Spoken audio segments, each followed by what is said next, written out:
What's up, everybody? Welcome to episode 30 of the Poker Vlog. We have a huge announcement. We finally cracked the 1,000 subscriber mark. So very, very excited about that. Thanks for all your support. Obviously couldn't have done it without you guys. You're the ones that make it happen. So we're over 1,000 subscribers and I need suggestions on what we're going to do for our celebration for making it to this big milestone. Let me know down in the comments. Anything that you guys can think of, giveaways, free rolls in a session. Should I get some t-shirts made? Should I get some card protectors made? I've had golf balls as a suggestion. Maybe something to do with basketball since everybody seems to like the basketball openings. So you guys let me know what you think I should do for the celebration. Like, this is a pretty big deal. I didn't really necessarily, I mean, obviously I hoped I would make it to 1,000, but there were plenty of times when I was making these videos that I did not necessarily think I was going to get to 1,000. So anyway, thank you very, very much for all your support. Today we are headed off to play another cash game session in Springfield, Missouri. Pretty excited. Need to bounce back and have a winning session. We've been running a little bit bad lately, or maybe playing a little bit bad, or probably a little bit of both. So we're going to go ahead and get after it, jump into some hands. Thanks for all the support. We're on our road to 2,000 subscribers, guys. So go ahead and check down below and see if you're subscribed and become part of the group. We're a pretty big group now, so can't beat them, join them, I guess, or just anyway, if you like the videos, get in the mix. Let's get in the mix. And yeah, I appreciate all the support. On to some hands. So the first hand we get into, you're gonna be able to tell that we got a little bit antsy right out of the gate. We look down at 8-6 of spades from the cutoff, starting the hand with about $300. So there's several limpers, as they usually are. I decided to go ahead and open this one up to 20. Obviously, it's not something I'm gonna do every time. Sometimes I'll get in there with the limpers, and sometimes I'll just fold. But anyway, I make a 20, big blind and middle position player both make the call. Flop comes down, a pretty interesting one for us. We flop open-ended on an ace-high board. So we have the ability to represent the ace because we opened up pre-flop, and we also have tons of equity because we flopped an open-ended straight. So action checks to me, cool. I go ahead and bet 35, the big blind folds, and the middle position player goes ahead and makes the call. Turn comes down the king of clubs. Checks to me once again. So I think it's definitely time to load up another barrel as we can be in great shape in this spot. For sure, we'll have all the ace kings. We have king queens now that have improved. We've got all kinds of good stuff going on. And we have all the equity from still having that open-ended straight. So I go ahead and bet out 55. And unfortunately, I think it's definitely unfortunately, the middle position player makes the call again. Off to the river, which is a 3 of spades.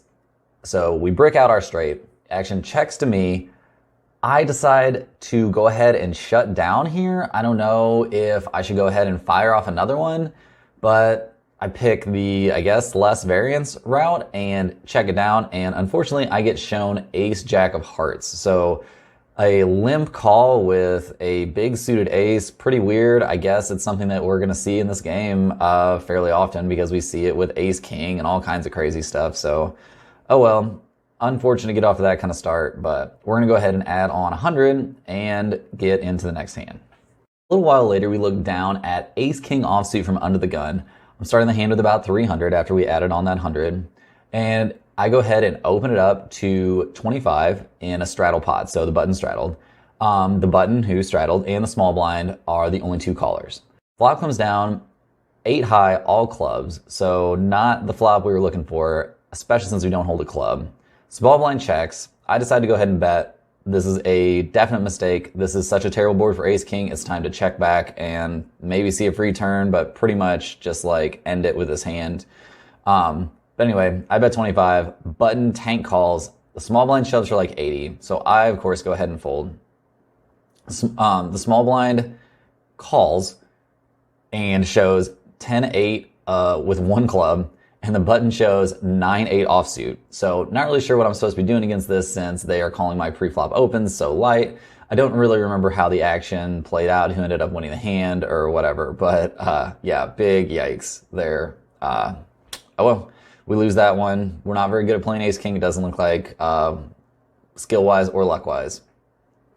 The next hand we're gonna look at, I have ace-king once again. Sorry about all the hand gestures. We're trying to cut that out because you guys said that's very distracting. So we're going to like chill out with the hand gestures. Okay, so I've got ace-king offsuit from the button this time. I'm starting the hand with about 250. Under the gun, instead of the normal button straddle is on. So the under the gun straddle is on. Several players limp. I go ahead and open to 35, which I think is fine. Under the gun, with all the straddles and all the dead money that's in there. Under the gun +1 makes the call, and middle position calls also.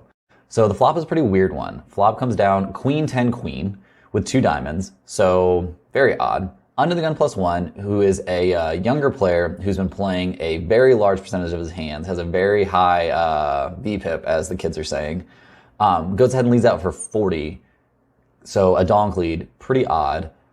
Middle position player folds, and I make the call here. I can approve to a straight. He can definitely have queens in his range for sure. Queen jack, king queen, lots of things. But it's also weird because he limp calls, so I think this guy's playing too many hands. I decide that I'm going to try to kind of at least see a turn and evaluate.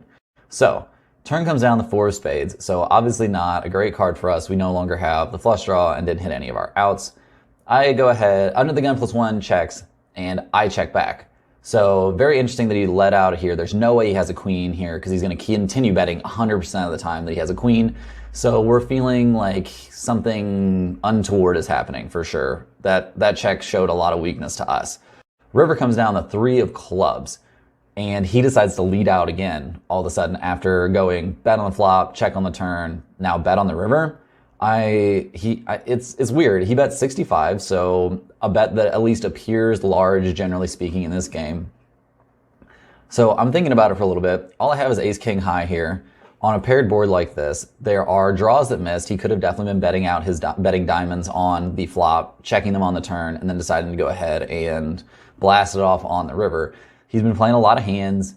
I don't know that I'd seen him make very many moves. He had been winning a lot of hands, but with like very, very made hands. So it was tough to tell if he was likely to bluff or not. But anyway, I decide, you guys know me, I'm going for the hero call here. I like to hero call way too much. I go ahead, put in the call, and he shows us ace jack. So we're good, super excited. I don't have the suits written down, so I don't know if he had hearts or diamonds, and was betting the flush draw or whatever, but very happy to make that call, take down a big pot. Nice to win a hand with ace high. Feeling pretty good.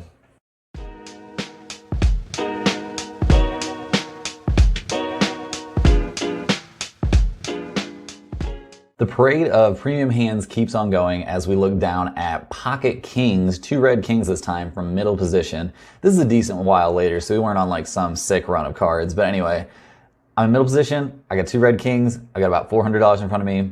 So I open up to 35 over some limpers. I don't have it mentioned that this was a straddle pot, so I think it might not have been, but it was the straddle was on very often in this game, so it could have been a straddle pot. I get 2 callers after opening to 35, so that's a large open sizing and get 2 callers. So fairly interesting. Flop comes down queen high with 2 clubs, so I'm okay with this flop, obviously. Any flop that doesn't have an ace, I'm going to be fairly happy with, and especially it being a non-paired board is good. I go ahead and bet 40 and get 1 caller from, I think it was the cutoff. I also don't have that written down either, which is clearly a mistake. So turn comes down a pretty crappy one for us. It is the ace of clubs, so it completes the flush draw and it's an overcard, so pretty awful. Action checks through, so we're not sad about that. River comes down a jack of diamonds. I decide to go ahead and lead out. I'm not really sure why or what I'm going to get to call.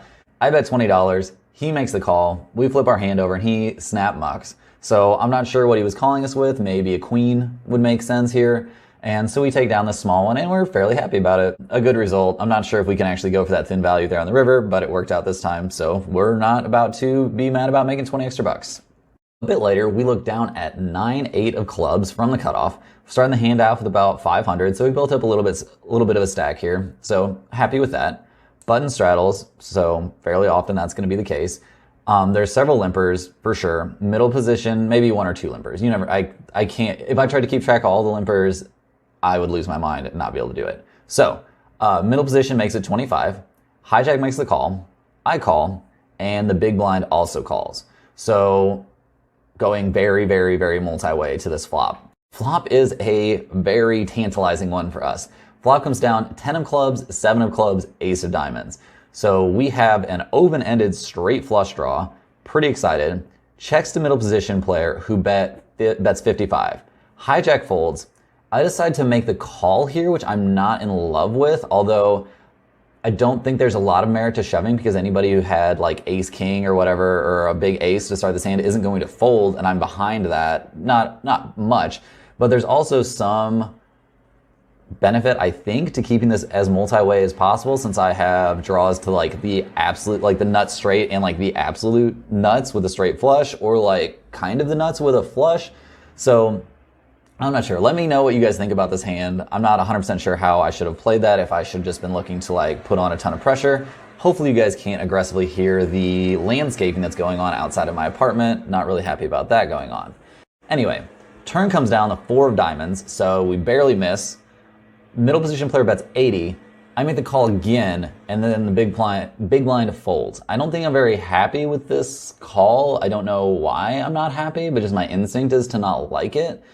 Yeah, I don't know, just kind of odd. I don't know how I got myself to this spot. I guess I should have maybe played the flop differently, but now I don't know what to do. So I make the call having a straight flush draw. I guess it doesn't seem terrible. Anyway, we're off to see a river, which is the ace of spades. So we whiff it on the turn and we whiff it on the river. Pretty disappointing. Middle position player does not let up. He bets 110, and obviously we have no move here but to throw it away. Very frustrating to flop so big in such a multi-way pot, a very big pot, and end up putting in a bunch of money, probably incorrectly, and not winning. So, oh well, on to the next hand, I guess. Not very happy with how I played. A while later, we've whittled down a bit. We're all the way down to about $260, $280, somewhere in there. Not very like crazy hands, but after losing that big hand with the open-ended straight flush draw, we just haven't done anything very exciting.